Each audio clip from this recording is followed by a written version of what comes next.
மாண்புமிகு பேரவைத் தலைவர் அவர்களே, மாபெரும் தலைவர்கள் வழிநடத்திய மாண்பும் மாபெரும் வரலாற்று சிறப்பு கொண்ட இந்த சட்டமன்ற பேரவையின் 17வது சட்டமன்ற பேரவைக்கு நம்மையும் நம்ம தமிழக வெற்றிக் கழகத்தை சார்ந்த சட்டமன்ற உறுப்பினர்களையும் தேர்ந்தெடுத்து அனுப்பின நிரந்தரமாக என் நெஞ்சில் குடியிருக்கும் தாயன்புமிக்க தமிழக மக்கள் அனைவருக்கும் என்னுடைய மனப்பூர்வமான நன்றிகள். 17வது சட்டமன்ற கூட்டத்தொடரின் முதல் ஆளுநர் உரையின் மீதான நன்றி தெரிவிக்கும் தீர்மானத்திற்கு பதிலுரை வழங்க வாய்ப்பளித்த மாண்புமிகு பேரவைத் தலைவருக்கு நம் வணக்கத்தை தெரிவித்துக் கொள்கிறோம். மாண்புமிகு பேரவைத் தலைவர் அவர்களே, இந்த 17வது மாமன்றத்தில் அதிகப்படியான 12 கட்சிகளை சேர்ந்த பிரதிநிதிகள் தேர்ந்தெடுக்கப்பட்டிருக்கும்.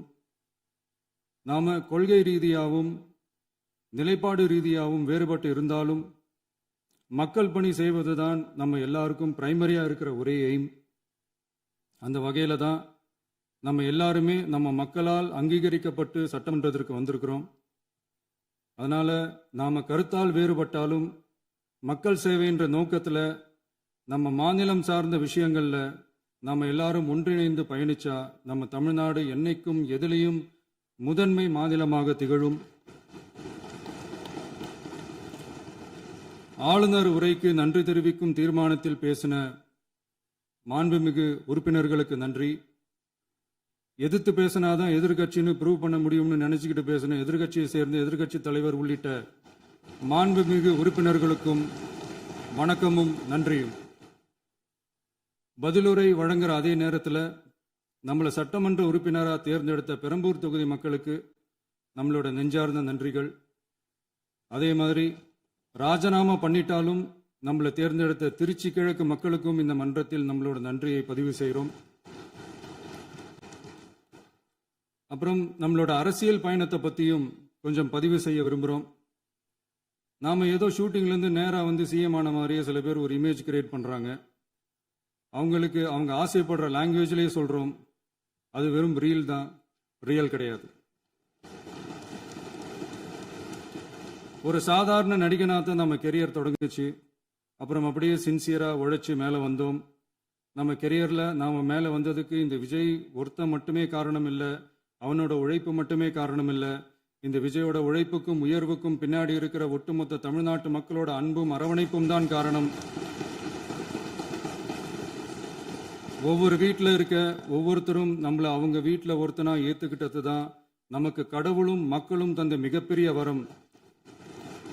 அதுக்காகவே கடவுளுக்கு சமமான நம்மளோட சொந்தங்களான தமிழக மக்கள் அனைவருக்கும் மீண்டும் மீண்டும் நன்றி. இப்படி நம்மளை தாயன்போடு அள்ளி அரவணைச்ச தமிழ்நாட்டு மக்களுக்கு நாம் எப்படியெல்லாம் துணையாக இருந்தோம், எப்படியெல்லாம் மக்களோட மக்களா இருந்தோம்னு சொல்றேன். 1990ஸ்லயே ரசிகர் மன்றமாக இருந்தப்பவே மக்களுக்கு துணையாக நிற்க ஆரம்பித்தோம். அதுக்கப்புறம் நற்படி மன்றமாகவும் அதுக்கப்புறம் விஜய் மக்கள் இயக்கமாகவும் மாறி மக்களோட மக்களாக நின்றுகிட்டு இருந்தோம். 2008 ஈழத் தமிழருக்கு ஆதரவாக உண்ணாவிரதம் போராட்டம் செஞ்சோம். போர் முடிவுக்கு வரணும், நம்ம தொப்புள் கூடிய உறவுகளான ஈழத் தமிழர்களுக்கு பாதுகாப்பான நிம்மதியான ஒரு வாழ்வு கிடைக்கணும்னு அன்னைக்கே கோரிக்கை வச்சோம். 2009 ஆரம்பிச்ச விஜய் மக்கள் இயக்கம் வழியா நம்மளோட மக்கள் நல பணிகளை எக்ஸ்டெண்ட் அண்ட் எக்ஸ்பேண்ட் பண்ணிக்கிட்டே வந்தோம்.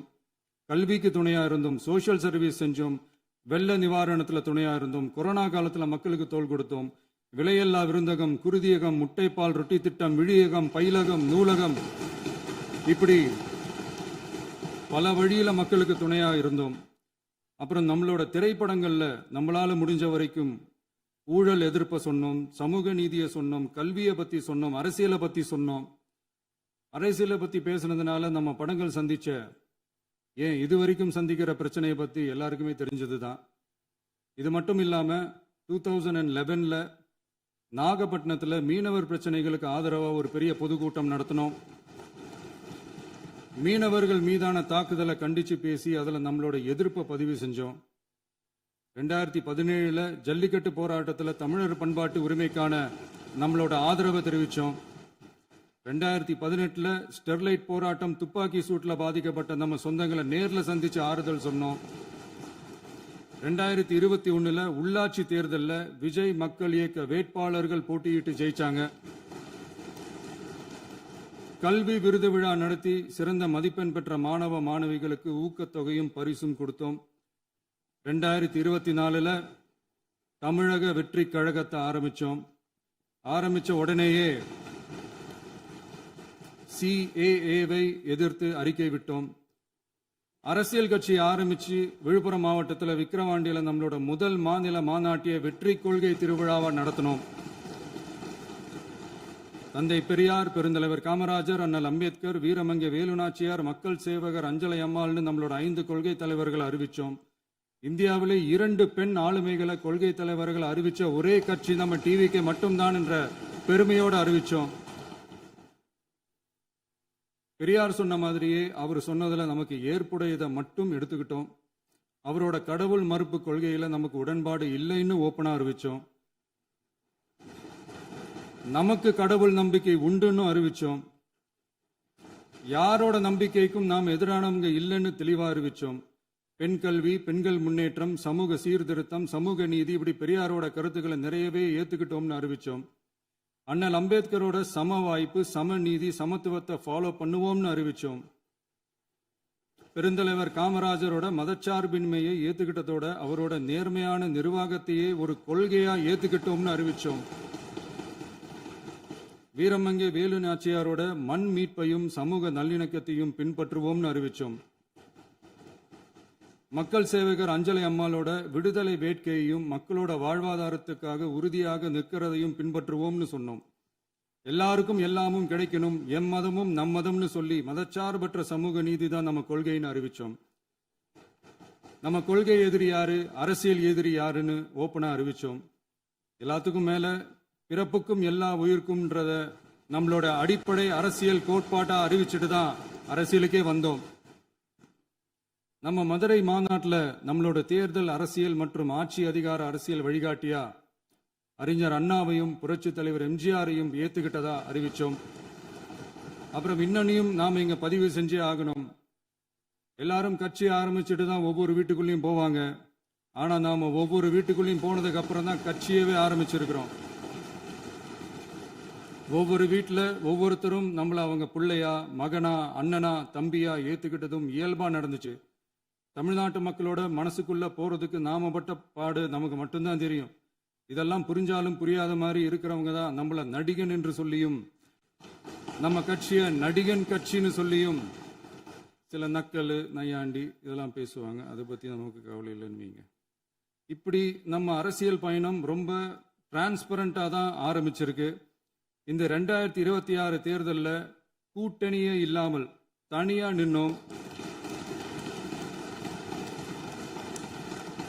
மக்கள் நம்மளை தெளிவா புரிஞ்சுக்கிட்டதாலையும் நம்ம டிவிகே தோழர்களோட உழைப்பாலையும் நாம 35% வாக்குகளை வாங்கினோம். 1,72,00,000 வாக்குகளோட தமிழ்நாட்டிலேயே தனி பெரும் கட்சியா வந்தோம். தமிழக மக்களாலையும் நம்மளோட ஆதரவு இயக்கங்களாலையும் இதோ இன்னைக்கு இங்க நம்ம டிவிகே ஆளும் கட்சியா உட்கார்ந்துருக்கிறோம். இந்த ஆளும் கட்சியா ஆனதும் அவ்வளவு சாதாரணமாலாம் நடந்துடல. 2.25 வருஷத்துல ஆட்சிக்கு வந்துட்டீங்கன்னு ரொம்ப கிண்டலா கேலியா சிலர் பேசுறாங்க. எங்களோட இந்த 2.25 வருஷ டிராவல்ல எவ்வளவு வலியும் வேதனையும் இருக்குது. நம்மளோட மக்கள் சந்திப்புக்கே அவ்வளவு இடையூறு, அவ்வளவு தடைகள், ஊர் உலகத்துல யாருக்கும் இல்லாத ஒன்னா நமக்கு மட்டுமேன்னு தனியா ஸ்பெஷலா எக்ஸ்க்ளூசிவா நிறைய நிபந்தனைகள், நெருக்கடிகள், கட்டுப்பாடுகள், நம்மளை சந்திக்க வர்ற மக்களுக்கு சரியான பாதுகாப்பு இல்லாம, நம்ம கூட்ட நிகழ்ச்சிக்கு போதுமான பாதுகாப்பு இல்லாமன்னு இன்னும் வெளியே சொல்ல முடியாத நிறைய சூழ்ச்சிகள் எல்லாத்தையும் தாண்டி தான் நாம் இந்த இடத்துக்கு வந்திருக்கிறோம். But still miles to go. நம்ம டிராவல்ல எல்லாத்துக்கும் முச்சமா நம்மளோட சொந்தங்கள், நம்மளோட உறவுகள், 41 பேர் கரூர் சம்பவத்தில் இழந்த வேதனை எல்லாம் எப்படி சொல்றதுனே தெரியல. நம்ம மனசை விட்டு என்னைக்கும் அந்த வலியும் வேதனையும் நீங்கவே நீங்காது. அதுலயும் நம்ம மேலேயே பழி போட்ட கொடுமையெல்லாம் இருக்கும் பாருங்க, அதெல்லாம் வேற லெவலுங்க. என்னத்துக்கு அப்படியெல்லாம் செஞ்சாங்கன்னு தெரியல. அரசியல்னா இப்படியெல்லாம் கொடூரமா இருக்கணுமா என்ன? சரி விடுங்க. இந்த விஜய் இவனோட மக்களுக்காக எதையும் தாங்க தயாராகிட்டான். இவ்வளவு பெயின்ஃபுல்லான நம்ம பொலிட்டிக்கல் டிராவல்ல நம்மளோட மிகப்பெரிய ஆறுதலும் பலமும் என்ன தெரியுமா? என் நெஞ்சில் குடியிருக்கும் என்னோட தமிழ்நாட்டு மக்களும் என் உயிருக்கு உயிரான என்னோட தோழர்களும் தான். அவங்களோட பலத்தால தான். அன்னைக்கு 1967 முன்னாள் முதல்வர் மாண்புமிகு அறிஞர் அண்ணா அவர்கள் தலைமையில் அமைஞ்ச சாமானியர்களோட ஆட்சி மாதிரி 1977 முன்னாள் முதல்வர் மாண்புமிகு புரட்சி தலைவர் எம்ஜிஆர் அவர்கள் தலைமையில் அமைஞ்ச மிக சாமானியர்களோட ஆட்சி மாதிரி இதோ இன்னைக்கு அதே வரிசையில 2026 சட்டமன்ற தேர்தலில் இந்த விஜயோட தோழர்கள் இடம்பெற்ற ஒரு மிக மிக சாமானியர்களின் ஆட்சி அமைஞ்சிருக்கு. வாகை சூடும் வரலாறு திரும்பி இருக்கிறது. இப்படி ஒரு தீர்ப்பை மக்கள் அளிச்சதுனால தான் தமிழக வரலாற்றில் ஒரு மகத்தான கூட்டணி ஆட்சியை நாம் அமைச்சிருக்கிறோம். இளைஞர்களால என்ன செய்ய முடியும், பெண்களால என்ன செய்ய முடியும்னு கேட்டவங்களுக்கான பதில் தான் இன்னைக்கு அமைஞ்சிருக்கிற நம்ம ஆட்சி. ஒரே ஒரு குடும்பம் மட்டும் முக்கியம்னு சொல்றது நம்மளோட ஆட்சி அதிகார அரசியல் இல்ல. தமிழ்நாட்டில் இருக்கிற ஒவ்வொரு குடும்பமும் முக்கியம்னு சொல்றது தான் நம்ம அரசியல். நம்மளோட ஆட்சி அதிகாரம் அதான் நம்மளோட மனசாட்சி உள்ள மக்களாட்சி. இந்த 2026 தேர்தலில் யாராலும் உடைக்கவே முடியாதுன்னு சொன்ன மதத்தை உடைச்சோம், சாதியை உடைச்சோம், முக்கியமா காசு கொடுத்து ஓட்டு வாங்குற ஒரு நச்சு கலாச்சாரத்தையே சுக்கு நூறா தூள் தூளா உடைச்சிருந்தோம். நாம கிளீன் கவர்னன்ஸ் அண்ட் குட் கவர்னன்ஸ்ல உறுதியா இருக்கிறோம். இப்ப மட்டும் இல்ல, எப்பவுமே இப்படிதான் இருப்போம். இதுல 100% இது உண்மைன்றதுனால தான் பாரம்பரியமான தினத்தந்தி பத்திரிகை ஊழலின் ஊற்றுக்கண் அடைக்கப்படுகிறதுன்னு 16/6/2026 அன்னைக்கு ஒரு தலையங்கமே எழுதியிருக்கு. ஒரு தவறு செய்தால் அது தெரிந்து செய்தால் அவன் தேவன் என்றாலும் விடமாட்டேன் என்று எம்ஜிஆர் அன்று பாடினார். அதை இன்று விஜய் செயலில் காட்டுகிறார்னு அந்த எடிட்டோரியல்ல எழுதியிருக்கு. இந்த நேரத்தில் தினத்தந்திக்கு நம்மளோட நன்றியை தெரிவிச்சுக்கிறோம். அரசியலுக்கு வந்து 2 வருஷம் தான் ஆகுது. உங்களுக்கு என்ன தெரியும், உங்களால என்ன முடியும்னு கேலியா கேட்டவங்களுக்கு தினத்தந்தியோட பதிலை இப்போதைக்கு போதும்னு நினைக்கிறேன். என்னென்னமோ செய்வான்னு சொல்றானே இந்த விஜய், பல வருஷமா இருக்கிற ஒரு பதவி வெறி பிடிச்ச அரசியலை உடைச்சி எப்படி செய்வான்னு நம்ம மக்களை யோசிச்சிருப்பாங்க. இதோ இப்போ நம்ம மக்களுக்கு புரிஞ்சிருக்கும். இப்பவும் சொல்றோம், இது வெறும் ஆரம்பம் தாங்க. இந்த மாபெரும் சபையிலிருந்து கேட்கிற மக்களே, நமக்கு கொஞ்சம் அவகாசம் கொடுங்க. இதுக்கு முன்னாடி, அதாவது 2017 கடைசியில இருந்து 2026 ஏப்ரல் வரைக்கும் இருந்த புண்ணியவான்கள் ஆட்சியில ஒவ்வொரு டிபார்ட்மெண்ட்லயும் போட்ட ஏராளமான ஓட்டைகளை அடைச்சிக்கிட்டே படிப்படியா மக்களுக்கு நல்லதையும் செஞ்சுக்கிட்டே வருவோம். அதனாலதான் நமக்கு எதிரா யார் யாரோ சேரவே மாட்டாங்கன்னு நினைச்சவங்க எல்லாம் ஒன்னா சேர்றாங்க. நம்ம ஆட்சிக்கு டேட்டு குறிக்கிறாங்க.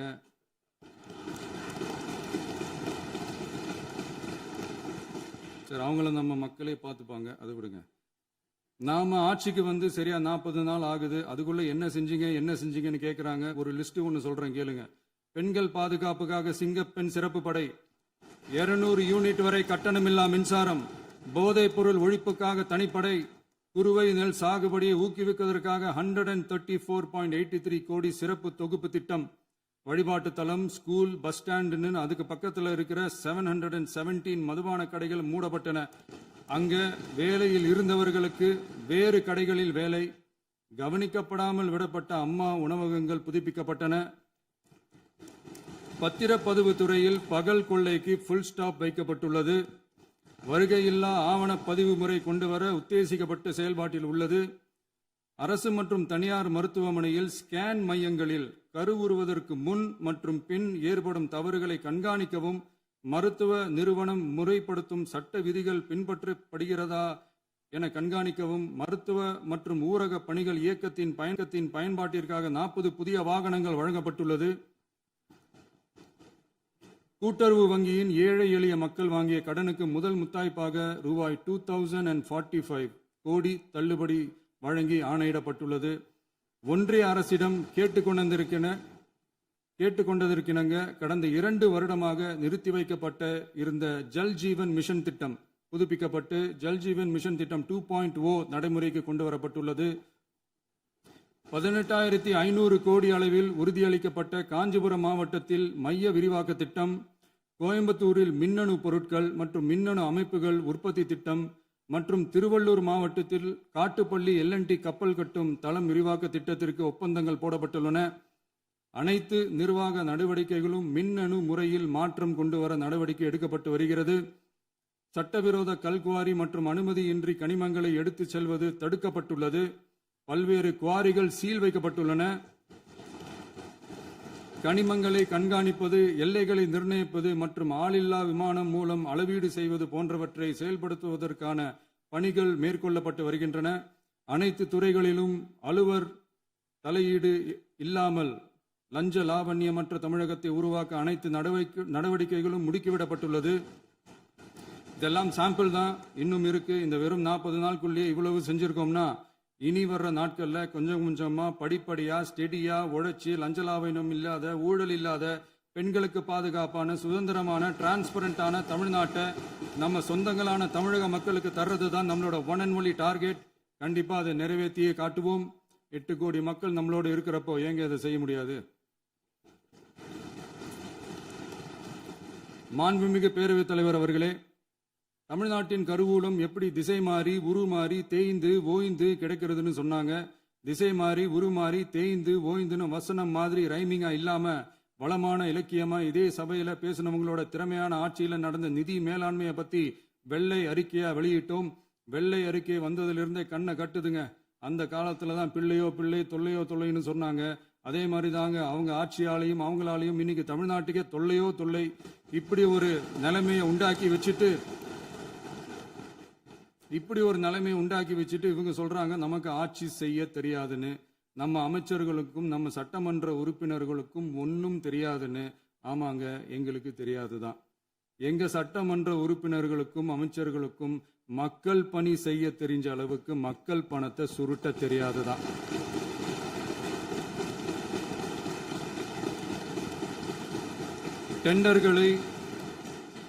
டெண்டர்களை முறைப்படுத்த தெரிஞ்ச அளவுக்கு அதோட ரேட்டை உயர்த்தி ஊழல் செய்ய தெரியாதுதான்.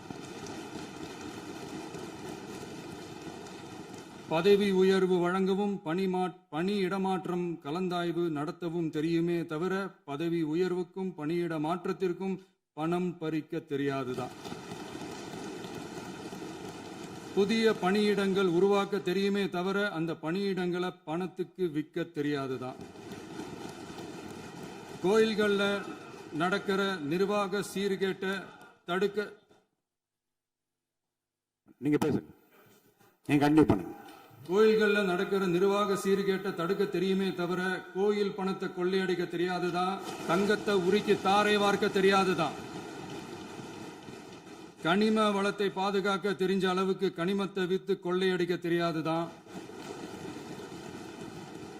அரசு வருமானத்தை அரசு கஜானாவுக்கு மாத்த தெரிஞ்ச அளவுக்கு அந்த பணத்தை தனிப்பட்ட கஜானாவுக்கு மடை மாத்த தெரியாதுதான். போதை கலாச்சாரத்தை தடுக்க தெரிஞ்சவங்களுக்கு போதை கலாச்சாரத்தை வளர்க்க தெரியாதுதான். நம்ம குடும்பத்தில் இருக்கிற பாட்டி, அம்மா, அக்கா, தங்கச்சி, குழந்தைங்களை, பெண்களை மதிக்க தெரிஞ்சவங்களுக்கு ஓசி பஸ், 1000 ரூபாய் கேஸு, இப்படியெல்லாம் பேச தெரியாதுதான். எங்க உறுப்பினர்களுக்கும் அமைச்சர்களுக்கும் மக்கள் சேவை தெரிந்த அளவிற்கு சுயநல தேவையை செஞ்சிக்க தெரியாதுதான். அதனாலதான் சொல்றோம், எங்களை பார்த்து எதுவும் தெரியாதுன்னு சொல்றவங்களுக்கு சொல்றோம், இதெல்லாம் எங்களுக்கு தெரியாதுதான். உங்களை மாதிரி முறைகேடுகளை செய்யறத நாங்க தெரிஞ்சுக்கவும் போறதில்ல, தெரிஞ்சுக்கவும் ஆசைப்படல. அத கடைசி வரைக்கும் எங்களுக்கு தெரியாமலே இருந்துட்டு போகட்டும்.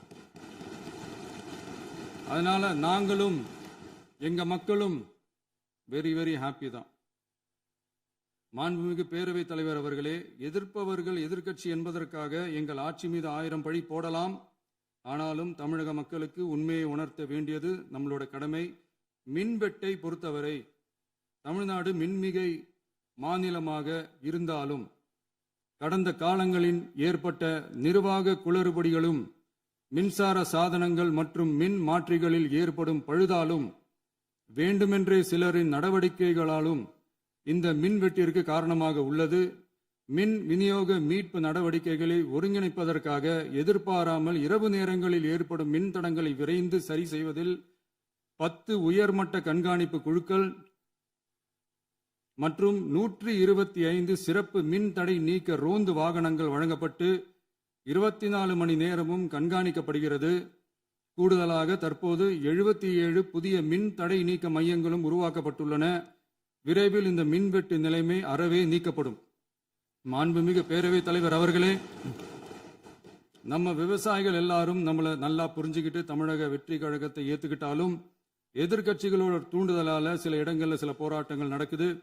எதிர்க்கட்சிகள் என்னதான் சித்து வேலை செஞ்சாலும் விவசாய பெருமக்கள் எல்லாரும் நம்ம ஆட்சி அவங்களுக்கான ஆட்சி தான் நல்லா புரிஞ்சுதான் வச்சிருக்கிறாங்க.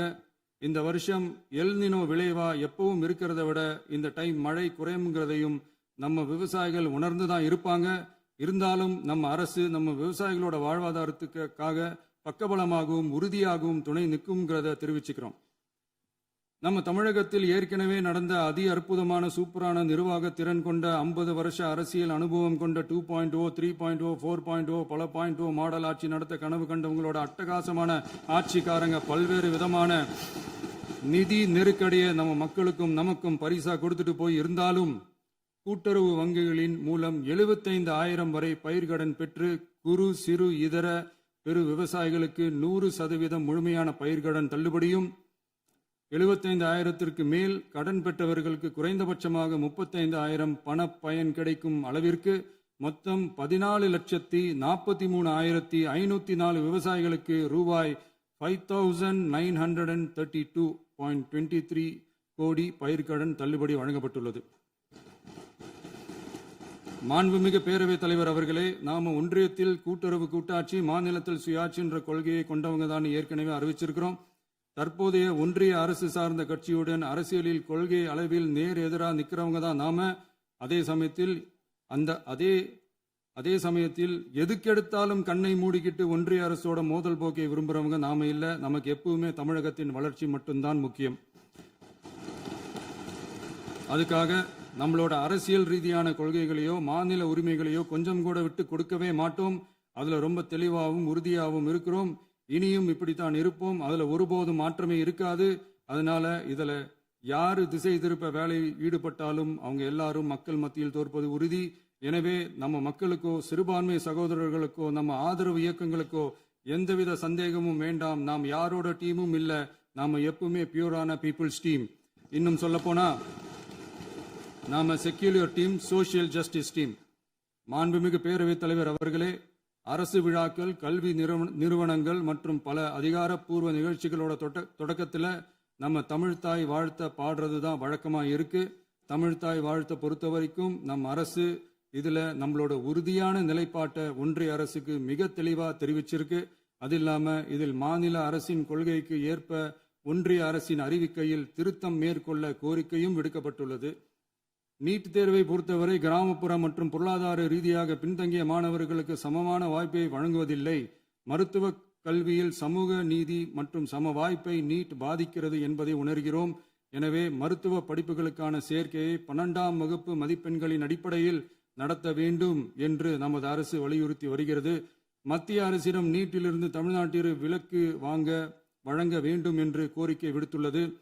மாண்புமிகு பேரவைத் தலைவர் அவர்களே, பேரறிஞர் அண்ணா அவர்கள் தலைமையிலான அரசு 1968இல் இருமொழி கொள்கையை நடைமுறைப்படுத்தியது. தமிழ் ஆட்சி மொழி, தமிழ் மொழியை பாதுகாப்பது, மாணவர்களுக்கு ஆங்கிலத்தின் மூலம் உலக அளவிலான வாய்ப்புகளை வழங்குவது, எந்த ஒரு மொழியையும் கட்டாயமாக திணிப்பதை தவிர்ப்பது மற்றும் எதிர்ப்பது, நிலத்தின் மொழி மற்றும் பண்பாட்டு அடையாளத்தை பேணுவது என்பதை நம் தமிழக வெற்றிக் கழக ஆட்சி ஏற்றுக்கொண்டுள்ளது. எனவே தமிழ்நாட்டில் தமிழ் ஆட்சி மொழி மற்றும் இருமொழி கொள்கை என்பதில் நமக்கு மாற்று கருத்தே இல்லை. மாண்புமிகு பேரவைத் தலைவர் அவர்களே, கடந்த 11/6/2026 அன்று நடந்த நிதி ஆயோக் கூட்டத்தில் தமிழ்நாடு அரசின் சார்பாக கலந்து கொண்டு வறுமையற்ற தமிழ்நாடு இயக்கம் உருவாக்க தேவையான நிதியையும், தமிழ்நாட்டுக்கு 2 எய்ம்ஸ் மருத்துவமனைகளை தருமாறும், மருத்துவம் மற்றும் பல் மருத்துவ படிப்பிற்கு 12ஆம் வகுப்பு மதிப்பெண் அடிப்படையில் இடங்களை நிரப்புதல் குறித்தும், செயற்கை நுண்ணறிவு தொடக்க நிறுவன வளர்ப்பு மையங்கள் தமிழ்நாட்டில் அமைக்கவும், இளைஞர் திறன் மற்றும் வேலைவாய்ப்பு இயக்கம் செயல்படுத்த வேண்டியும், பெண்கள் தலைமையிலான வளர்ச்சி குறித்தும், மீனவ சமுதாயங்களின் வாழ்வாதாரம் மற்றும் மீன்பிடி படகுகள் மற்றும் மீனவர்களை விடுவித்தல் குறித்து நிரந்தர நடவடிக்கை எடுக்க வேண்டியும், காலநிலை தாங்கும் தன்மை பெருந்திட்டம் 2045 கீழ் விண்வெளி உற்பத்தி மையத்தை தேசிய விண்வெளி உற்பத்தி மையமாக அறிவிக்க கோரியும், தமிழ்நாட்டில் சாலை போக்குவரத்து, நெடுஞ்சாலை மற்றும் ரயில்வே அமைச்சகத்தின் மேம்பாட்டு குறித்தும், அனைத்து கிராமங்களையும் டிஜிட்டல் இணைப்பு வசதி ஏற்படுத்துதல் குறித்தும், கூட்டு குடிநீர் திட்டம் தொடரவும், அரசின் விழாக்களில் தமிழ்தாய் வாழ்த்துக்கான முதலிடத்திற்கான கோரிக்கையும், மேகதாது அணை கட்டுமான நிறுத்தத்தை உறுதிப்படுத்தவும், மாநிலத்தின் மீது மும்மொழி கொள்கையை வற்புறுத்தாமல் புதிய கல்விக் கொள்கையை திணிக்காமல் தமிழகத்திற்கான கல்வித் தொகை ரூபாய் 3284 கோடியை விடுவிக்க கோரியும், ஆண்டுதோறும் 5 லட்சம் இளைஞர்களுக்கு உதவித் தொகையுடன் கூடிய பணியினை தொழில்நுட்ப பயிற்சி வழங்க ஒத்துழைப்பு வழங்குமாறும், ஒகேனக்கல் 3ஆம் கட்ட கூட்டு குடிநீர் திட்டத்திற்கான நிதி ரூபாய் 2283.40 விடுவிக்கவும், வேலை வாய்ப்பு மற்றும் வாழ்வாதாரத்துக்கான உத்தரவாத திட்டத்தின் கீழ் வேலை வாய்ப்புகளை உருவாக்க உடனடி நடவடிக்கை மேற்கொள்ள வேண்டியும் மற்றும் திருக்குறளை தேசிய இலக்கியமாக அறிவிக்குமாறும் தமிழ்நாடு சார்பில் பேசியுள்ளோம் என்பதை தெரிவித்துக் கொள்கிறோம். மாண்புமிகு பேரவைத் தலைவர் அவர்களே, அண்டை மாநிலங்களுடனான நட்புறவு ஒரு மாநிலத்தின் வளர்ச்சிக்கும் நாட்டின் ஒற்றுமைக்கும் மிகவும் அவசியமானது. தமிழ்நாடு தனது அண்டை மாநிலங்களுடன் நதி நீர் பங்கீடு, பொருளாதாரம், கல்வி, கலாச்சாரம் மற்றும் போக்குவரத்து துறைகளில் நல்லுறவை பேணி வருகிறது. பரஸ்பர மரியாதை, ஒத்துழைப்பு மற்றும் கூட்டாட்சி தத்துவத்தின் அடிப்படையில் அண்டை மாநிலங்களுடனான நட்புறவை வலுப்படுத்தவும் நமது ஆட்சியில் காக்கப்படுகிறது. மாண்புமிகு பேரவைத் தலைவர் அவர்களே, சட்டம் ஒழுங்கை பற்றி பேச்சு வந்தது. சட்டம் ஒழுங்கு சரியா இருக்கணும் அப்படின்றதுல எங்களுக்கு மாற்று கருத்தே கிடையாது. கண்டிப்பா லா அண்ட் ஆர்டர் கரெக்டா இருக்கணும், கரெக்டா இருக்கும், இருக்க வைப்போம். அதே மாதிரி பெண்கள் பாதிக்கப்படுறதையும் இங்க யாராலையும் சகிச்சிக்கவே முடியாது. அதுக்கான கடுமையான நடவடிக்கைகள் நம்ம அரசு எடுத்துக்கிட்டு இருக்கிறோம். இந்த சிங்கப்பெண் சிறப்பு அதிரடி படை கூட அதுக்கான ஒரு ஃபர்ஸ்ட் ஸ்டெப் தான். அதே மாதிரி இந்த போதைப் பொருள் நடமாட்டம், அதை கண்ட்ரோல் பண்றதுக்கும் நம்ம அரசு கடுமையான நடவடிக்கைகள் எடுத்துக்கிட்டு இருக்கிறோம். அதையும் கண்டினியூ பண்ணி எடுப்போம். மாண்புமிகு பேரவைத் தலைவர் அவர்களே, இப்போ நான் சொன்ன இந்த பிரச்சனைகள்லாம் 2026 போன மாதம் மே மாதம் 10ஆம் தேதி புதுசாக வந்துடல. இதெல்லாம் பல வருஷமா இருக்கிற பிரச்சனைகள் தான், பல வருஷமா கண்டுக்காம விட்ட பிரச்சனைகள் தான். இன்னைக்கு எதிர்கட்சிக்காரங்க அதை பற்றி கேட்கும் போது எனக்கு அது அக்கறையா தெரியல, அவதூறு அரசியலாக தான் தெரியுது, பழி போடுற அரசியலாக தான் தெரியுது. இப்படி அவதூறு பழி போடுறவங்களை பார்த்து ஒன்னே ஒன்று தான் கேட்கணும்னு தோணுது. கடந்த 9-10 மாசமா நம்ம ஸ்டேட்ல சட்டம் ஒழுங்கு டிஜிபியே இல்லை. சட்டம் ஒழுங்கு டிஜிபியை போடுங்கன்னு சொல்லி எல்லாம் ஓஞ்சி போயிட்டோம். போன ஆட்சியில் நடந்ததுக்கெல்லாம் இப்பதான் விடையே கண்டுபிடிக்கிறோம் நம்ம ஆட்சியில்.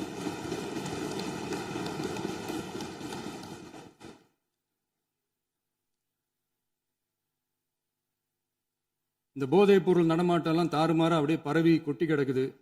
இதெல்லாம் இனிஷியல் ஸ்டேஜ்லயே யார் கண்ட்ரோல் பண்ணியிருக்கணும்? போலீஸ் டிபார்ட்மெண்ட் அப்போ யார் கையில் இருந்தது? இத்தனை கேள்வி நம்மளை பார்த்து கேட்குறாங்களே, ஒரே ஒரு கேள்வி தான் நான் கேட்கணும்னு தோணுது. போலீஸ் டிபார்ட்மெண்ட்டை கையில் வச்சுக்கிட்டே பிகினிங்லேயே இனிஷியல் ஸ்டேஜ்லேயே இந்த போதைப் பொருள் நடமாட்டத்தை ஏன் கண்ட்ரோல் பண்ணலை? மனசாட்சி உள்ளவங்க இந்த பிரச்சனையெல்லாம் ஏன் நடக்குதுன்றது அவங்களுக்கே நல்லா தெரியும். இன்னைக்கு சட்டம் ஒழுங்கை பற்றி கேள்வி கேட்கக்கூடாதா அப்படின்னா தாராளமாக கேட்கலாம். இது ஜனநாயக அரசு, மன்னராட்சியெல்லாம் கிடையாது, மனசாட்சி உள்ள மக்களாட்சி.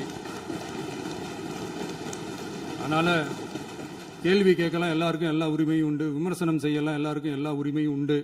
ஆனால் நம்ம ஆட்சியில் என்ன நடவடிக்கைகள் எடுத்திருக்கோன்றது தெரிஞ்சுக்கிட்டு அதுக்கேற்ற மாதிரி ஒரு நடுநிலையாக பேசுனீங்கன்னா கொஞ்சம் நல்லா இருக்கும். சட்டம் ஒழுங்கை பற்றி யாருக்கு என்ன யோசனை இருந்தாலும், மக்கள் நலனுக்காக யாருக்கு என்ன யோசனை இருந்தாலும் அதை தாராளமாக சொல்லலாம். நம்ம அரசு அது காது கொடுத்து கேட்கும். ஆனால் நம்ம அரசினுடைய நிர்வாகத்திறன் அதை பற்றி பேசுறவங்களுக்கு இந்த ஊரடிச்சு உலையில போட்டு ஊழல் மேல ஊழலா செஞ்சுக்கிட்டு அதுல இருந்து தப்பிக்கிறதுக்கு பேர் தான் நிர்வாகத்திறன் அப்படின்னு சொன்னா, அப்படிப்பட்ட ஒரு ஊழல் செய்யற நிர்வாகத்திறனை நம்ம அரசு ஒரு நாளும் செய்யாது. பொட்டி பெட்டியா பணத்தை வச்சுக்கிட்டு, பெட்டியை வச்சு எல்லாம் செஞ்சுக்கிட்டு, போதைப் பொருள் பாதுகாவல் கழக மாடல் அரசாங்கம் செஞ்ச ஒவ்வொரு ஊழலா வெளியில வந்துகிட்டு இருக்கு. டாஸ்மாக்ல அது என்னப்பா அது பேரு, பார்ட்டி ஃபண்ட் கட்சி நிதி அப்படின்ற பேர்ல அடிச்ச கொள்ளையெல்லாம் ஒண்ணு ஒண்ணா இப்போ கவர்மெண்டோட கஜானாவுக்குள்ள கொண்டு சேர்த்துக்கிட்டே இருக்கிறோம். உட்காருங்க. மாண்புமிகு முதல்வர்கள் பதில் உரைக்கு பிறகு முதல்வர் பதிலுக்கு பிறகு நேரம் தரேன். அப்ப பேச அவங்க பேசட்டும். அவங்கள பேச அனுமதி.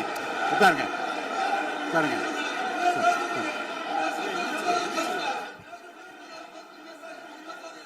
மாண்புமிகு அலோவ் பண்றேன் உட்காருங்க. மாண்பு உறுப்பினர்கள் நீங்க இங்க உட்காருங்க. அமைதியா உட்காரு. நீங்க எல்லாம் உட்காருங்க.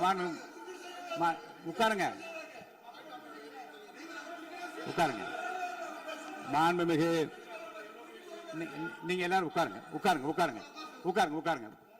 அமைதியா உட்காருங்க.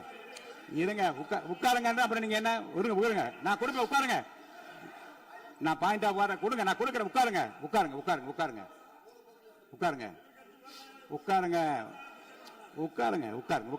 உட்காருங்க. மாண்புமிகு முதல்வர் அவர்கள் போர்வையாக நிதானமாக சொல்லிக்கொண்டே இருக்கிறார். நீங்க குறிப்பெடுத்து வைத்துக் கொள்ளுங்கள். பேசி முடித்தவுடன் நான் உங்களுக்கு அவகாசம் தருகிறேன். நீங்க ஒண்ணா சொல்லுங்க. என்ன என்பது நீங்க சொல்லுங்க. உங்க சொல்லுகிற வாய்ப்பை நான் உங்களுக்கு தருகிறேன். இப்பொழுது மாண்புமிகு முதலமைச்சர் உங்கள் உரையை தொடரலாம்.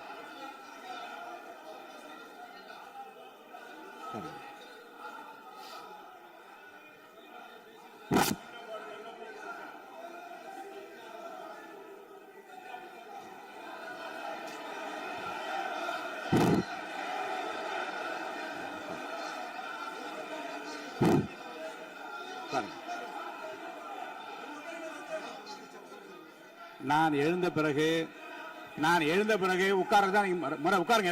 எல்லாரும் உட்காருங்க. தேசிய உட்கார். நான் அலோவ் பண்றேன். உட்காருங்க. அமைதியா உட்காருங்க. நான் அலோவ் பண்றேன். அமைதியா உட்காருங்க. அங்க இருந்து குரல் கொடுக்காதீங்க. உட்காருங்க.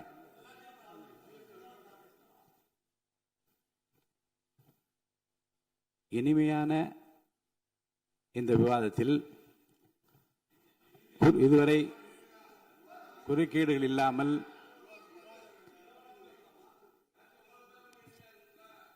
கொஞ்சம் அமைதியா இருங்க.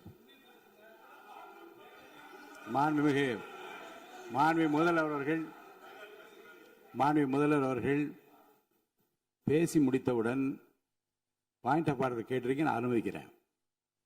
எதிர்க்கட்சி தலைவருக்கு மட்டும் நான் அனுமதி தருகிறேன். அவர் எழுந்து பேசலாம். முதலமைச்சர் நீங்க கண்டினியூ பண்ணி முடிக்கலாம். நீங்க எல்லாரும் எழுந்துச்சீங்கன்னா சரி வராது. உட்காருங்க. நான் சொல்லியிருக்கேன். உட்காருங்க.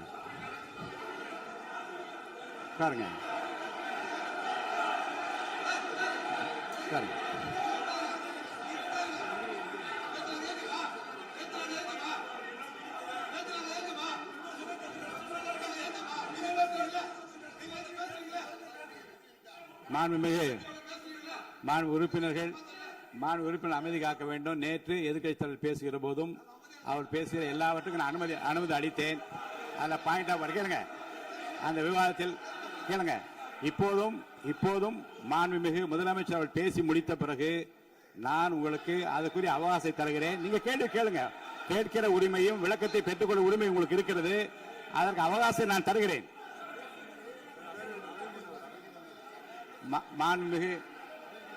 மாண்புமிகு உறுப்பினர் அமருங்க. நான் என் தீர்ப்பை சொல்லுகிறேன். மாண்புமிகு முதலமைச்சர் அவர்கள் பேசி முடித்தவுடன் எதிர்க்கட்சி தலைவருக்கு அந்த வாய்ப்பை நான் தருகிறேன். நிச்சயமா அந்த கேள்வி கேட்கலாம். உட்காருங்க. எல்லாரும் முன்னவர் பேசுங்க. மாண்பு பேரவைத் தலைவர் அவர்களே, இன்று இவர்கள் முயற்சி செய்வது அவர் ஆளுங்கட்சியாக இருக்கின்ற போது நான் சொல்லிடுறேன். பிளீஸ் ஒரே நிமிஷம் நான் சொல்லிடுறேன். பிளீஸ் ஆளும் கட்சியாக இருக்கின்ற போது நீங்கள் சொன்ன ஒரே வார்த்தை, நாங்கள் பேசி முடித்ததற்கு பிறகு குறிப்பிடுத்துவிட்டு நீங்கள் எந்த கேள்வி வேண்டுமானாலும் கேட்கலாம் என்று ஒரு முறையை நீங்கள் பின்பற்றினீர்கள். அதே முறையை இப்போது பின்பற்ற வேண்டும் என்று கேட்டுக்கொள்கிறேன். பள்ளிக்கல்வித்துறை அமைச்சர். மாண்புமிகு பேரவைத் தலைவர் அவர்களே, நேற்றைய தினம் கூட எதிர்க்கட்சி தலைவர் சொன்னதை முழுமையாக கேட்டு இறுதியில் ஒரு வாய்ப்பு தந்தீங்க. அதுவும் இல்லாம இந்த நேரத்தில் நேரலையில் நீங்களும் பாக்குறீங்க. அங்கிருந்து உரிமையில் விழித்து இந்த பக்கம் இருக்க உறுப்பினர்களை பார்த்து அப்படின்னு உரிமையில் விழிப்பதை உங்கள் மூலமாக கண்டிக்கிறேன். அந்த வார்த்தையை அவை குறிப்பிலிருந்து நீக்கணும். கண்ணியம் காத்து முதல்வர் முழுமையாக பேசுவதை காத்து கண்ணியம் காத்து இந்த சபைக்கு ஒரு மரபு இருக்கிறது. அதை மூத்த உறுப்பினர்கள் பின்பற்றும்படி உங்கள் மூலமாக கேட்டுக்கொள்கிறேன். மாண்புமிகு முதலமைச்சர் அவர்கள் உரையை தொடரலாம். நான் தரேன். நான் உறுதியாக மாண்புமிகு முதலமைச்சர் அவர்கள் பேசி முடித்தவுடன் எதிர்க்கட்சி தலைவருக்கு அந்த வாய்ப்பு தரப்படும் என்பதை உறுதியாக சொல்லிவிட்டேன். இடையிலே குறுக்கீடு செய்யாமல் அந்த பேச்சு முழுமையாக பேசி முடிக்க நீங்கள் அனுமதி வழங்க வேண்டும் என்று கேட்டுக்கொள்கிறேன். அமைதியா உட்காருங்க. அவங்க பேசி முடிக்கட்டும், நீங்க கேளுங்க. நான் என்ன சொல்றேன், கேட்கிற உரிமையும் விளக்கத்தை கேட்டு பெற உரிமையும் உங்களுக்கு இருக்கிறது. ஆனா இடையிலே குறுக்கீடு செய்யாமல் அதை முடிக்கும்படி நான் கேட்டுக்கொள்கிறேன். மாண்புமிகு முதலமைச்சர் அவர்கள் தொடர்ந்து நீங்க பேசலாம்.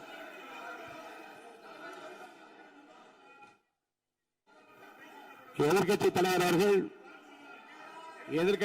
அவர்கள் உங்கள் கட்சியினுடைய உறுப்பினரை அமைதிப்படுத்த வேண்டும் என்று நான் கேட்டுக்கொள்கிறேன். உங்களுக்கு வாய்ப்பு தரவில்லை என்றால் அவர் எழுந்து நிற்பதில் நியாயம் இருக்கிறது. வாய்ப்பு தரப்போகிறேன். மாண்புமிகு முதலமைச்சர் அவர்கள் பேசி முடித்தவுடன் உங்களுக்கு வாய்ப்பு தரப்படும். அது வரைக்கும் உங்களுடைய உறுப்பினரை அமைதி காக்க நீங்கள் தான் பார்த்துக் கொள்ள வேண்டும்.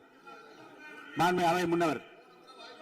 மாண்புமிகு பேரவைத் தலைவர் அவர்களே, அவர் அப்போது சொன்னது வேறு, இப்போது நடந்து கொள்கிற முறைகள் வேறாக இருக்கிறது.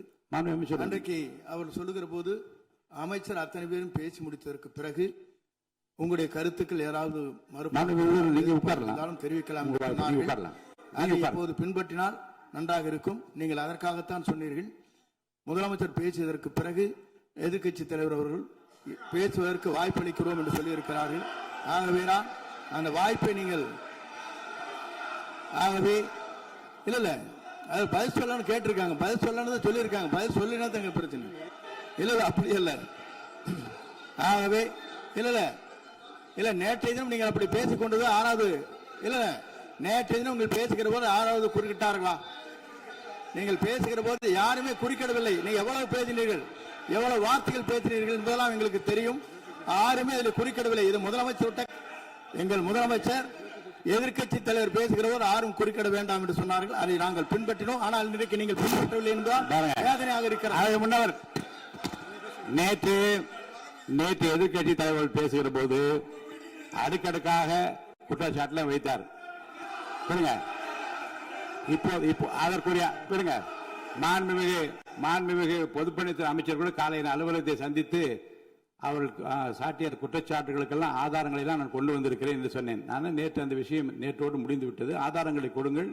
தக்க நேரத்தில் இதை பற்றி சொல்ல வேண்டிய நேர்ந்தால் நான் இதெல்லாம் ஆய்வு செய்து உரிய நேரத்தில் அவை குறிப்பிட்டு ஏற்றுவதற்கு முன்பாக அவரிடம் காட்டி அதற்கு பிறகு அதை பற்றி முடிவெடுக்கும் என்று நான் சொன்னேன். இப்போதும் சொல்லுகிறேன், மாண்பு முதலமைச்சர் அவர்கள் பேசிக் கொண்டிருக்கிறார். பேசி முடிக்கட்டும். எதிர்க்கட்சி தலைவருக்கு உறுதியாக நான் வாய்ப்பு தருவேன். அவர் கேள்விகளை முன்வைக்கலாம், விளக்கங்களை பெறலாம். இப்போதைக்கு பேரவைத் தலைவர் என்ற முறையில் என்னுடைய முடிவு இதுதான். அவையில் இருக்கக்கூடிய உறுப்பினர்கள் அமரும்படி நான் கேட்டுக்கொள்கிறேன். நான் முதலமைச்சர் அவர்கள் பேச வேண்டிய போ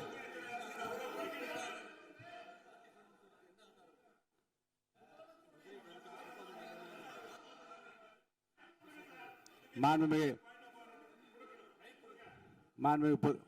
இருங்க. அதை முன்னவர் பேரவைத் தலைவர் அவர்களே, நேற்றைய தினம் நீங்கள் முழுமையாக பேசினீர்கள். உங்கள் பேச்சுக்கள் எப்படி இருந்தது என்பதும் நாடறியும்.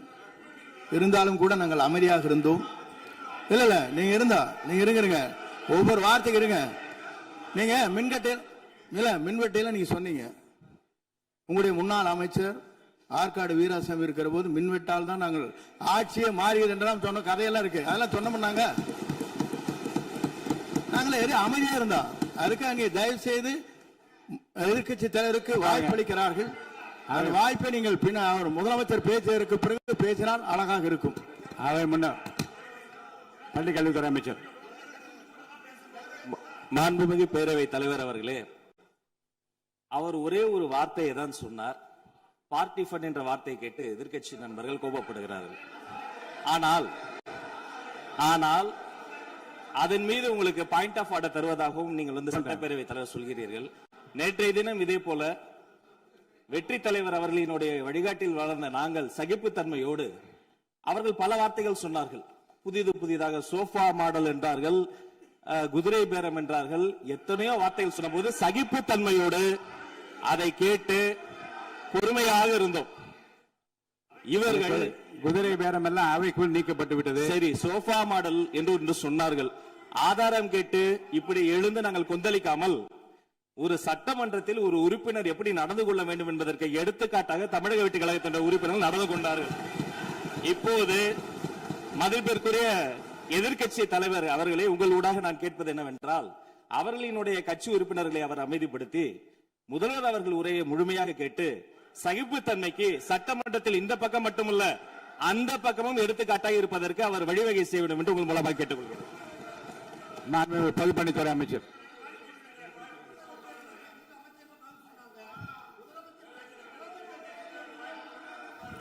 மாண்புமிகு பேரவைத் தலைவர் அவர்களே, திராவிட முன்னேற்ற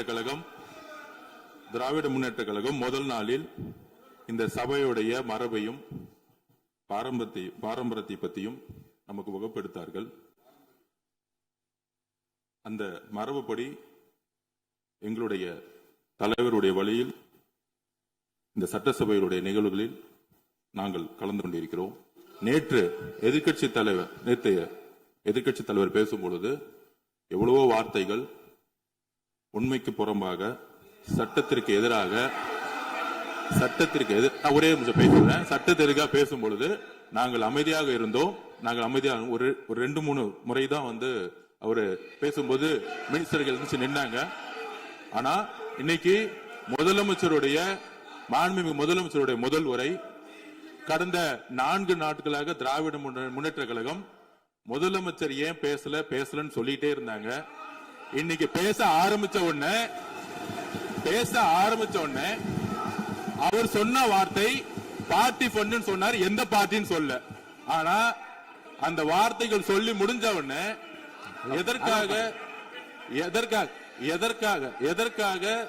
எதற்காக முதலமைச்சருடைய பேச்ச இவங்க குறுக்கிறாங்கன்னு தெரியல.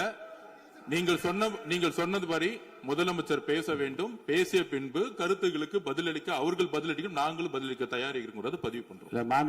மாண்புமிகு முதலமைச்சர் அவர்கள்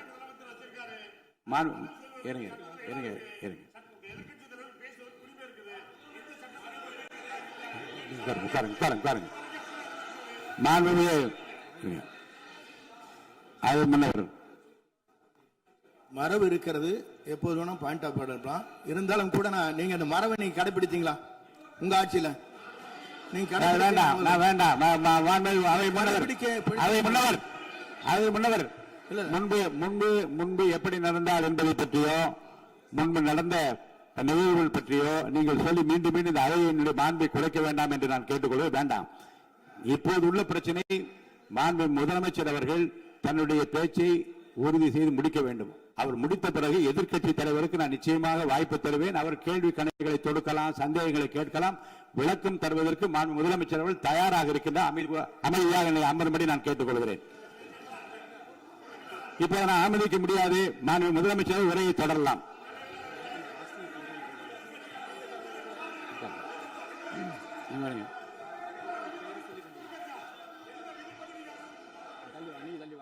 மாண்புமிகு உறுப்பினர் ஆஸ்டின் உங்க இடத்துல போய் உட்காருங்க. மாண்புமிகு உறுப்பினர் ஆஸ்டின், நீங்க ஒரு மூத்த உறுப்பினர், சபை விதிகளை நன்கு தெரிந்த ஒரு உறுப்பினர், நீங்க போய் இடத்துல உட்காருங்க. முதல்ல மாண்புமிகு முதலமைச்சர் அவர்கள் உரையை தொடரலாம். இப்போது எந்த விதமான பாயிண்ட் ஆஃப் ஆர்டர்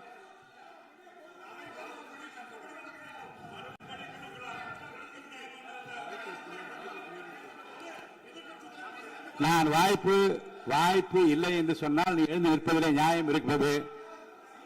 உட்காருங்க. வாய்ப்பு உறுதியாக எதிர்க்கட்சி தலைவருக்கு பாயிண்ட் ஆஃப் ஆர்டர் மட்டுமல்ல, உட்கார்ந்து அவர் பேசிய பேச்சுக்களை என்னென்ன இருங்க, என்ன என்ன என்ன என்ன என்ன உங்களுக்கு சந்தேகம் இருக்கிறதோ, வினாக்கள் இருக்கிறதோ அதை நீங்க கேட்கலாம். அவர் பதில் சொல்வதற்கு தயாராக இருக்கிறார். பேசி முடிக்கின்ற வரை அமைதி காக்கும்படி உங்களை நான் கேட்டுக்கொள்கிறேன். மாண்புமிகு எதிர்க்கட்சி தலைவர் முழு ஒத்துழைப்பை நீங்கள் தர வேண்டும் என்று நான் எதிர்பார்க்கிறேன்.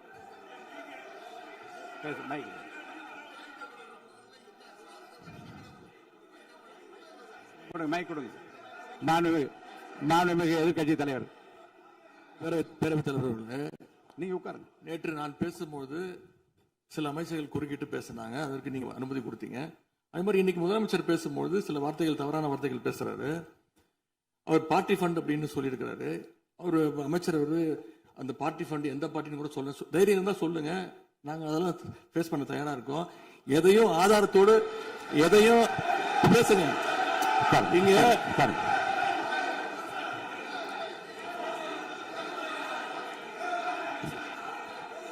அது மாதிரி பேரவைத் தலைவர் அவர்களே, நேற்று நான் பேசி முடிஞ்சோடனே நீங்க அவை முடிஞ்சிருச்சுன்னு சொல்லிட்டீங்க. நாங்கெல்லாம் வீட்டுக்கு போயிட்டோம். வீட்டுக்கு போய் டிவி போட்டு பார்த்தா அங்க இன்னொரு அமைச்சர் இன்னும் பதில் சொல்லிட்டே இருந்திருக்கிறாரு. அதற்கெல்லாம் நாங்க இப்ப என்ன பதில் இது, என்ன மரபு இது? நீங்க இப்ப பேசிக்கிட்டே இருப்பீங்களா? நாங்க அதை பார்த்துக்கிட்டே இருக்கணுமா? அதே மாதிரி இன்னைக்கு முதலமைச்சர் அவர்கள் பேசும்போது நாங்களும் அமைதியா கேட்டுட்டு தான் இருந்தோம். ஆனா சில கருத்துக்கள் அவர் பேசும்போது அதை நாங்க அனுமதிக்க முடியாது. ஆதாரத்தோடு ஏதாவது பேசணும்னா, குற்றச்சாட்டுகள் சொல்லும் போது ஆதாரத்தோடு சொன்னீங்கன்னா அதை நாங்க ப்ரூவ் பண்றதுக்கு தயாராக இருக்கு. மாண்புமிகு உறுப்பினர் அவர்கள் இருங்க. நேற்று மாண்புமிகு எதிர்க்கட்சி தலைவர்கள் பேசியதும் மாண்புமிகு பொதுப்பணித் தலைவர்கள் பேசியதும் ஆதாரம் இல்லாமல் பேசக்கூடாது என்று நான் சொன்னேன். ஆய்வு செய்து நீக்கப்பட வேண்டியது நீக்கும் என்று சொன்னேன். இப்போது மாண்புமிகு முதல்வர் அவர்கள் பேசி முடிக்கட்டும். நீங்கள் கூறிய கருத்துப்படி அதில் ஆதாரங்கள் இல்லாத குறிப்பாக இருந்தால் அதை நீக்குவதற்குரிய உரிமை எனக்கு இருக்கிறது. ஆய்வு செய்து நான் நடவடிக்கை எடுப்பேன். இப்போது மாண்புமிகு முதலமைச்சர் அவர்கள் பேசலாம். இந்த டாஸ்மாக் மாதிரியே பல டிபார்ட்மெண்ட்லயும் மறுபடியும் சொல்றேன், கட்சி நிதின்ற பேர்ல அடிச்ச கொள்ளைய ஒன்னா கவர்மெண்டோட கஜானாக்குள்ளேயே கொண்டு சேர்த்துக்கிட்டே இருக்கிறாங்க. இப்பவும் சொல்றேன், மக்கள் பணத்துல இருந்து ஒரு பைசா கூட தொடமாட்டோம், தொடவும் விடமாட்டோம், தொட்டா விடமாட்டோம். இதுக்கு முன்னாடி தொட்டவங்களையும் விடமாட்டோம்.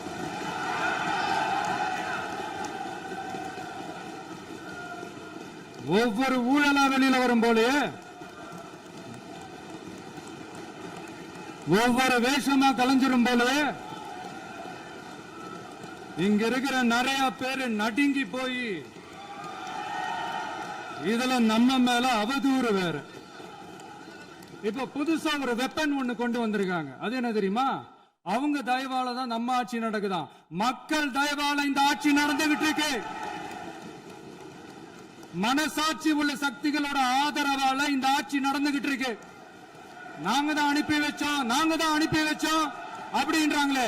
அனுப்பி வச்சவங்களுக்கு மினிஸ்ட்ரியில இடம் கொடுத்தா ஏன் கதறீங்க? ஏன் இவ்வளவு கோபம்? ஏன் இவ்வளவு கதறல்ஸ்? இதுல இன்னொரு முக்கியமான விஷயம், மார்க்சிஸ்ட் கம்யூனிஸ்ட் கட்சி நமக்கு ஆதரவு கொடுத்தது சுயேட்சையா எடுத்த முடிவுன்னு சொல்றாங்க.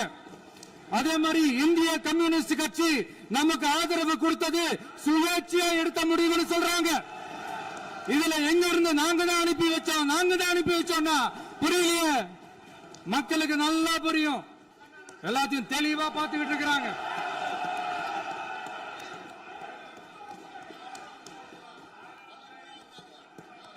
முதலமைச்சர் கண்டினியூ பண்ணலாம். முதலமைச்சர்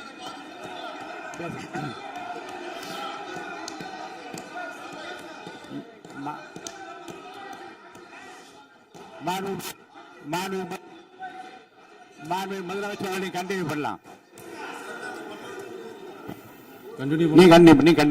நீங்க கண்டினியூ பண்ணலாம்.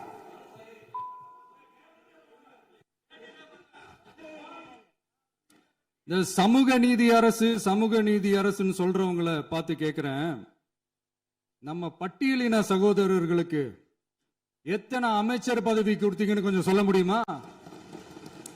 ஆனா நம்மளுடைய அரசுல 8 அமைச்சர் பதவிகள் யாருக்கு? நம்ம பட்டியலின சகோதரர்களுக்கு. எல்லாம் நம்ம அண்ணன், நம்ம தம்பி, நம்ம தங்கச்சிங்க. அண்ணல் அம்பேத்கர் அவர்களுடைய கிட்டத்தட்ட 100 ஆண்டு கால கனவு இப்ப நிறைவேறி இருக்கு. நான் ஏன் கொஞ்சம் சவுண்டா பேசுறேன் அப்படின்னா அவங்களுக்கு கேட்கணுன்றதுக்காக தப்பா எடுத்துக்காது.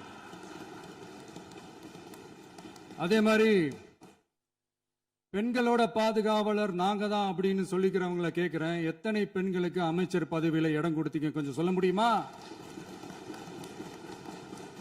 எங்க அரசுல 4 சகோதரிகளுக்கு அமைச்சர் பதவி கொடுத்திருக்கிறோம்.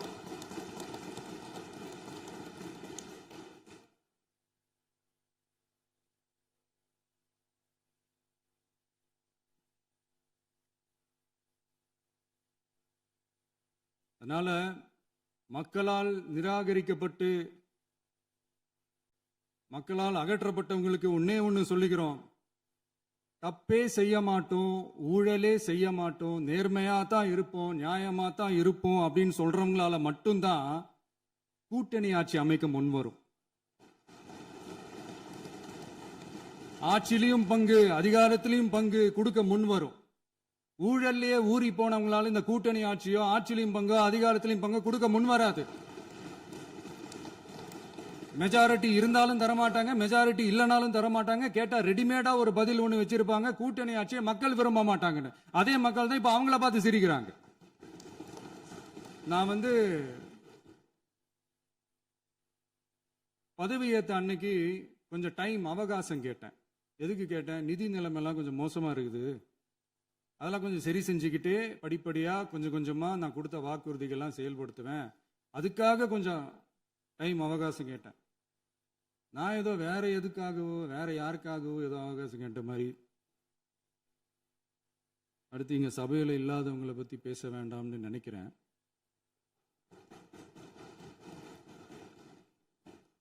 இங்க நம்மளை பத்தி அவதூறு பரப்புறதோட மட்டும் இல்லாம இப்ப நம்ம மக்கள் மேலேயும் அவதூறு பரப்ப ஆரம்பிச்சிட்டாங்க. மக்கள் நமக்கு ஓட்டு போட்டது தப்பான், குடும்பம் குடும்பமா நமக்கு ஆதரிச்சது தப்பான். இது இப்ப இல்ல, நான் சொல்றது எம்ஜிஆர் அவர்கள் காலத்திலிருந்தே. அப்பவே அவர் ஜெயிச்சப்போ அதே மக்களை தப்பு தப்பா பேசுறது. மக்கள் என்ன பண்ணிட்டாங்க, எம்ஜிஆர் என்ன பண்ணிட்டாரு, எம்ஜிஆர் என்ன இது பண்ணிட்டாரு. 50 வருஷமா ஒரே டெக்னிக்கா.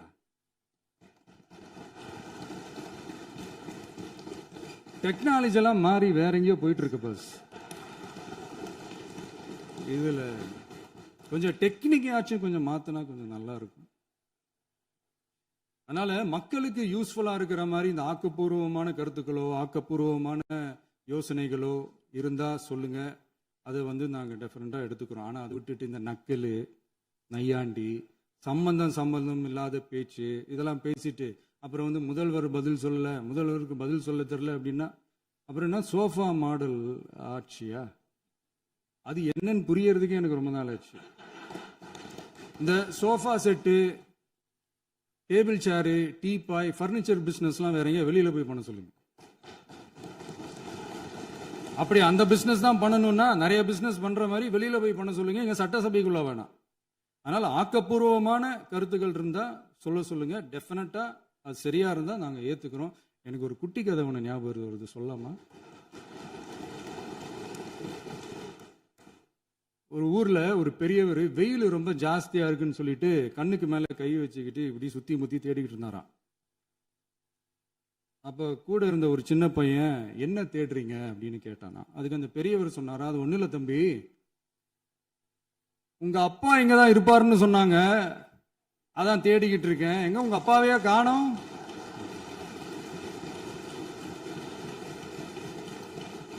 இல்ல அந்த எங்களுக்கும் நக்கலா நையாண்டியா சம்பந்தம் இல்லாத குட்டி கதை இதெல்லாம் எங்களுக்கும் பேச தெரியும். அந்த கதையில பெரியவர் அப்படி சொன்னாராம், தப்பா எடுத்துக்காதீங்க. அந்த கதையில பெரியவர் அப்படி கேட்டாராம். அதனால யாரும் இங்க டென்ஷன் ஆக வேணாம். அதனால இன்னொரு இந்த என்னுடைய உரையை முடிக்கிறதுக்கு முன்னாடி போயிட்டாங்க, பேசலாமா? நிறைய உங்க கருத்துக்களை நீங்க முழுமையாக மன நிறைவோடு பேசலாம்.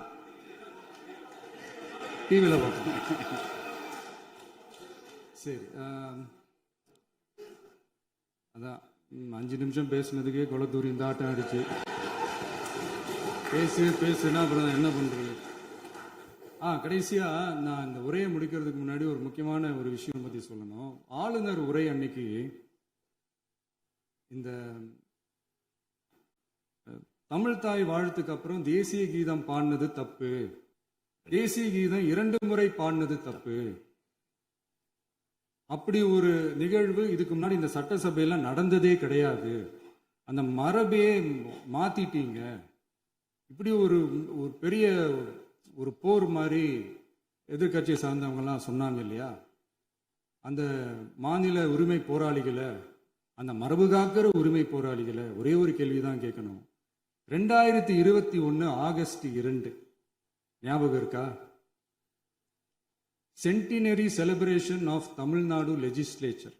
அந்த ஃபங்க்ஷனில் நம்ம முன்னாள் முதலமைச்சர் கருணாநிதி அவர்களோட கலைஞர் அவர்களுடைய கலைஞர் அவர்களுடைய புகைப்படத்தை மாண்புமிகு குடியரசுத் தலைவர் திறந்து வைக்கிற ஒரு ஃபங்க்ஷன். அந்த ஃபங்க்ஷன்ல national anthem followed by Tamil Thai Vazhthu அப்படின்னு அறிவிச்சது ஞாபகம் இருக்கா? அதாவது தேசிய கீதத்துக்கு அப்புறமா இரண்டாவது முறையா, நோட் திஸ் பாயிண்ட் மாண்புமிகு பேரவைத் தலைவர் அவர்களே, ப்ளீஸ் நோட் திஸ் பாயிண்ட். தேசிய கீதத்துக்கு அப்புறம் இரண்டாவது முறையாக தமிழ் தாய் வாழ்த்து பாடப்படும் அப்படின்னு சொன்னது ஞாபகம் இருக்கா? அதுவும் முத்தமிழ் அறிஞர் அப்படின்னு சொல்ற நம்ம கலைஞர் அவர்களுடைய அந்த புகைப்படம் வெளியிட்டு விழாவில் அவர் இருந்த இதே சபையில தமிழை இரண்டாவது இடத்துக்கு தள்ளினது யாருன்னு ஞாபகம் இருக்கா? அது மட்டும் இல்ல, அந்த தேசிய கீதத்தை நாட்டுப்பண் நேஷனல் ஆந்தம்னு சொல்லி அதே ஃபங்க்ஷன்ல கடைசியா ஃபங்க்ஷன் முடியும் போது செகண்ட் டைம் தேசிய கீதம் பாடினதும் ஞாபகம் இருக்கா? இதே அவையில் தான், அது அவை குறிப்பிலும் இருக்கிறது, இதே அவையில் தான் நடைபெற்றது. இந்த தக்க நேரத்தில் இந்த ஆதாரங்களை அளித்த மாண்பு முதல் அவர்களுக்கு நன்றியை தெரிவித்துக் கொள்கிறேன். டவுட் இருந்தா இந்த புக்கை பார்த்து தெரிஞ்சுக்கலாம். அதனால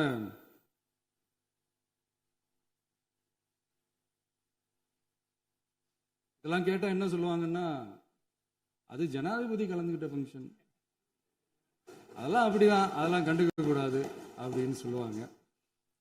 இதே மாதிரிதான் பேசுறது ஒண்ணு, செய்யறது ஒண்ணு, பேசுறது ஒண்ணு. இதெல்லாம் மக்கள் பார்த்துக்கிட்டு இருக்காங்க. எலெக்ஷனுக்கு முன்னாடி தான் அப்படி செஞ்சுக்கிட்டு இருந்தாங்க. இப்போ எலெக்ஷனுக்கு அப்புறம் அதே தான் செய்யறாங்க. இந்த விஜயையும் சாமானியர்களின் உண்மையான சமூக நீதி அரசையும் அவமானப்படுத்துறதுக்கு தான் அவங்களோட அந்த பொலிட்டிக்கல் சீனியாரிட்டி அது பயன்படுத்துது போல. சரி, செய்யட்டும், நல்லா செய்யட்டும். இப்போ ஆனாலும் நம்மளுடைய மாநில உரிமை, மொழி உரிமை, உத்தமபுத்திரர் போல வேஷம் போடுற எதிர்கட்சிக்கு ஒன்றை மட்டும் ஆணித்தரமாக சொல்றோம். உங்களை மாதிரி தமிழ்னு சொல்லிக்கிட்டு, மொழி, பண்பாடு, கலாச்சாரம்னு சொல்லிக்கிட்டு ரெட்டை வேஷம் போடுறவங்க நாங்க கிடையாது. உலகெங்கும் வாழும் என் தமிழ் சொந்தங்களுக்கு நம்முடைய உத்தரவாதம் தமிழ் தான் எங்க உயிர் நாடி அப்படின்றத மறக்க மாட்டோம். இப்பவும் சொல்றோம், மாநில உரிமையில எப்பவும் உறுதியா இருப்போம். அதே சமயத்துல அரசியல் வேற, ஒன்றிய மாநில அரசுகளுக்கு இடையே இருக்கிற நிர்வாக அணுகுமுறை வேற. இதுல நாங்க ரொம்ப தெளிவா இருக்கிறோம். அதனால எங்களுக்கு பாடம் எடுக்கிறதா நினைச்சுக்கிட்டு உங்க வேஷத்தை நீங்களே கொஞ்சம் கொஞ்சமா கலைச்சிக்கிட்டே வர்றீங்க, மறந்துடாதீங்க. அப்புறம்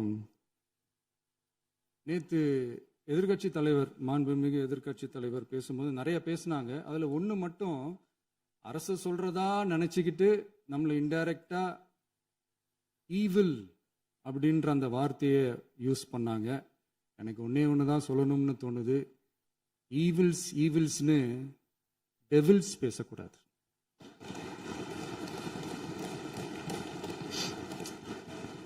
அவங்க இருந்திருந்தா ஒரு ஆக்ஷன் பண்ணணும்னு எனக்கு தோணுச்சு. எல்லாரும் போயிட்டாங்க. பர்மிஷன் பண்ணலாமா? இப்பவும் பண்ணலாம், ஒன்றும் தப்பு இல்லை.